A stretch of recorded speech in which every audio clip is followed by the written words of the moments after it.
Hey, everybody. Welcome back to Christopher Garza Real Estate News. There's a lot going on in the world right now. I got the Olympics, stock market's kind of taking a hit, and interest rates are actually going down. Well, they've kind of creeped up a little bit past day or two, but all in all, it's a great time to be a buyer. And why do I say that? Let's go ahead and get into that. But before we do, if you wouldn't mind smashing that subscribe button and go ahead and leave a like right below, it really helps the algorithm out and get this message out to people that could probably use it. So, like we do every single episode, if you have been watching, we're going to start with the 7-day numbers and what's been happening in the market. If you do live in these areas that I was shown at the beginning of this video, kind of shows the pending, what's sold, new listings, what's been reduced. So when we get into that, you see for every home at 76 new listings, you are having almost 1.5 homes coming off the market, as you see here with the 96 pended listings. And a lot of that has to do with what's going on with the interest rates. And interest rates are affected by a lot of things. Mainly, you got your bonds. You have what's going on in the stock market. If you know we're going through kind of a recession, which we are, it shows that we're kind of going through a recession right now, and it's really well as if you have been reading the news, it's really kind of affecting a lot of things and all these sell offs. The interest rates actually start to go down, which terrible for the market, but it's interest rates going down is great if you are a home buyer. Also, if you're a seller, you get a higher price because there's more purchasing power, so people can actually go above and beyond. If you do have a properly uh, priced home on the market, people can kind of get into a bidding war, and what your home might have not sold for prior, you can extend your money out a little bit more, and you might just get a little bit more for that listing. But on the downside of that, if you do have an overpriced home on the market and what the market says that it's overpriced, then it's kind of just going to fall back into the non not not being on anybody's radar. It's off everybody's radar. So you really got to hit that price point right off the bat and try and list to sell within the first 7 to 10 days, so you can get that 100 to about 107% statistically of your list price if you do sell within those 7 to 10 days. Now, with the interest rates, as you can see here, it has been going down. We are at 6.43 for yesterday's or 2 days ago. And then, as you can see here, it's gone up a little bit. Now it's at 6.52 for today. It's important to look at where we were not just last year, but last year plus a month ago, because usually homes take about a month to go through all the inspections, just kind of get all the ducks in a row, so it can actually exchange hands from seller to buyer, and then that buyer can become the new home's owner. So when we look at since we're in August right now, when you look at July's numbers of last year, they're very similar. So we're going to go over here to July's of 2023, if I can find it. There we go.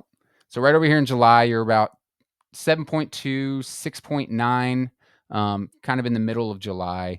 That's where the interest rates were last year. And why is this important? Well, it's going to show later on kind of what the temperature of the market was last year as compared to this year's market. So July of this year, you have 6.89 again, right in the middle, and then you have at the end right about 7.1. So it's somewhat similar in the interest rates when we're doing comparing numbers, which is kind of interesting because, as you can see here, with the combined days on market, average combined days on market is going to be in the blue. And then the sold price to the original listing price. That means if you put your home for $1 million, that's going to be your original listing price. And then you sell it for $1 million, you're get 100% of that list price. Now, if you miss that price, and let's just say after 7 days, you knock down the price to $950,000, and then you get a $950,000 offer and sell it for that, it's still just going to be 95% because the original price that you had it at was that $1 million. So as you can see here, you have 22 combined days on market for last month's average, and then the month before that was 16. So we are going up, as you can see right here, 35 or 37.5% whenever you go up from the 16 to 22, which looks like a huge number. And for days on market, it's almost a week. So it is a lot of days to be on market more than, the previous month, but it's not a huge number. Again, it is a big number, not a huge number. When you look at last year's here, you can see right here with the 623, 723, somewhat similar numbers. It did pop up a lot more from the numbers last year to this uh, month right here at 26. So you're going to have probably about 48% is going to be the difference in there. Not quite 50%. That would be, 30 days on market, but you're still getting for properly priced homes, the homes that are being sold. And that's important to remember, the homes that are actually being sold, not just going on market and then canceling or being expired for some reason or another. For those homes, you are still getting 100 to 99% of your list price. Same exact thing as last year, 100 to 99%. And then combined days on market, whenever you do that, again, right, it shows right here, you got lower than you got 15% less for your combined days on market than last year, which again, with the interest rates being somewhat similar, the market in itself is actually speeding up uh, a little bit more this year as opposed to last year. One interesting number, and why I say it's great to be a buyer right now, is these numbers are somewhat similar. However, when you look at this number right here, the actual homes that are for sale on the market, you have 712 of them, as opposed to last year at this time, you had about 500. So, why is that important? Well, more homes to choose from, first of all. And second of all, you have sellers that are seeing that there's more homes in the market, and they're seeing that, okay, well, they might not have as much of a pull because they might not be the only home on the market that is just like their home. So they're saying, oh, okay, well, we might have to do this for the buyer. We might have to, have some concessions to give up.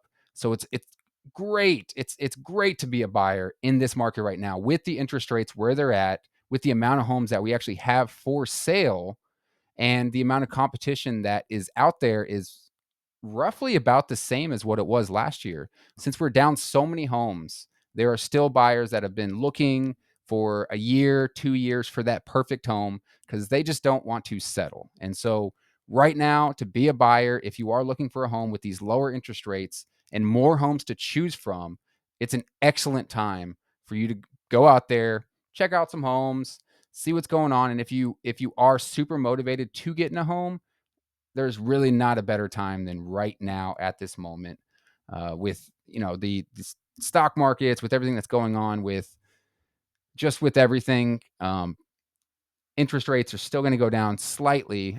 We can see that interest rates are going to keep going down slightly with everything that's going on. You have a presidential debate year, so a lot of the times they try and show out and say, "Oh, well, this is what my interest rates were at the end of my term," and they can use that. Sadly, they can use that as a bragging right, but it's a benefit to the buyers. Also, again, the sellers that are most likely going to get more money for their home because the purchasing power is going to be extended a little bit. Now, again, the president doesn't have a lot to do with the interest rates, but they can push towards certain things to lower those interest rates. And a lot of the times, you're going to see people selling off because they say, "Oh, well, the market's terrible at the moment. I'm going to sell everything off." Which, if the stock market starts to crash and we go into a recession, interest rates are actually going to start to go down because, well, America needs money, and that's one great way for the government and basically our country to get money is using the housing, everything that's in the housing to get that money. And one way to spur or to start up a lot of these sales is to lower the interest rates. So is it going to shoot down to 3%? No, that's just not going to happen again. Unless something terrible or crazy happens, it's just not going to happen in our lifetime, to be honest. But yeah, if you thought this was interesting, please smash that like button, and I will see you next week.